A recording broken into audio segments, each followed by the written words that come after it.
বেটা আমি আগে সামনে তোর আমার বাড়ি বিক্ষোভে গুলিবিদ্ধ এজাজ, ক্ষোভে ফুঁসছে পরিবার। ওয়াকফ আইন বিরোধী আন্দোলনকে ঘিরে অশান্ত মুর্শিদাবাদ। ইতিমধ্যেই প্রাণ গিয়েছে 3 জনের। এর মধ্যে শনিবার দুপুরে মুর্শিদাবাদ মেডিকেল কলেজ হাসপাতালে মৃত্যু হয়েছে এজাজ আহমেদের। পরিবারের দাবি, আন্দোলন চলাকালীন গুলিবিদ্ধ হয় এজাজ আহমেদ। পরিবারের লোকেরা কান্নায় ভেঙে পড়েছে। এজাজের মা জানিয়েছে, এই দিন বিকেলে বাড়ি ফিরছিল, এই অবস্থায় আন্দোলনের মাঝে পড়ে যায়। পুলিশকে লক্ষ্য করে বোমাবাজি ও ইটবৃষ্টি, যানবাহনে আগুন লাগিয়ে দেওয়ার ঘটনা ঘটে। এই উত্তেজনা থামাতে পুলিশ গুলি চালালে জখম হয়ে পড়ে এজাজ। তারপর তাকে জঙ্গিপুর হাসপাতালে পাঠানো হয়।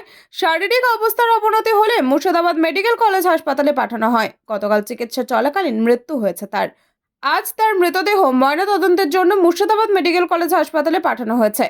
সাংবাদিকদের মুখোমুখি হয়ে কি জানালেন এজাজের পরিবার, আসুন জেনে নিই চেতনা নিউজের পর্দায়। তাকে গুলি করে দিয়েছে দিয়ে সব ছুটাছুটি করছি, পুলিশের লাগাতে সাজুর মোড় আসতে পারা যায় না। দিয়ে তখন ঢুঁড়াঢুঁড়ি করতে তো খোঁজ পাই না দিয়ে তখন মলি পুকুর এলাম, মলি পুকুরে এনো তো মলি পুকুরও পেনো না, বলছে না আসেনি। দিয়ে তারপরে ফের বাড়ি গেলাম, ঘুরে বাড়িতে যেয়ে বলছে যে জয়পুরে আছে। আমার ছেলের জ্ঞান ছিল, আমার ছেলে ফের হসপিটাল থেকে ফোন করেছে দিয়ে বলছে যে জয়পুরে আছি। দিয়ে জয়পুর গেলাম, জয়পুরে যে ট্রান্সফার করে দিয়েছে এতে বহরমপুর গেলাম। বহরমপুর যেতে যেতে শোনাচ্ছি, বেটা তোমাকে কান করে লাগলো, মা আমি গাড়ি থেকে নেমে আমি চলে আসছিনো, আমাকে পুলিশে গুলি করে দিয়েছে। মা কোথায় গেছিল? মামার বাড়ি ইসলামপুর, ছাপঘাটি ইসলামপুর বাড়ি আসছিল।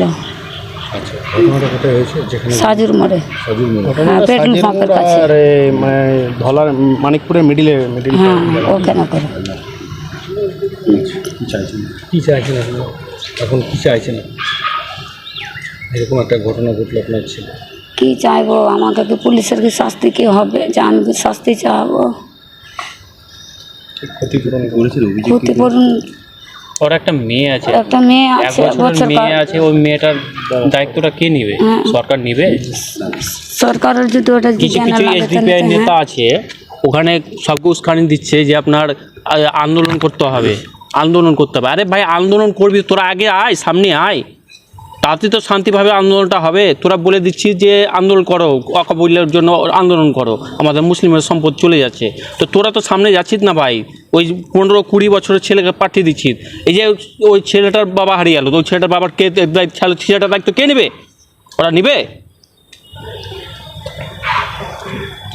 থানায় কোনো অভিযোগ করেছেন কি? না, কোনো অভিযোগ করা হয়নি। থানায় এখনো অভিযোগ করা হয়নি। কি নাম?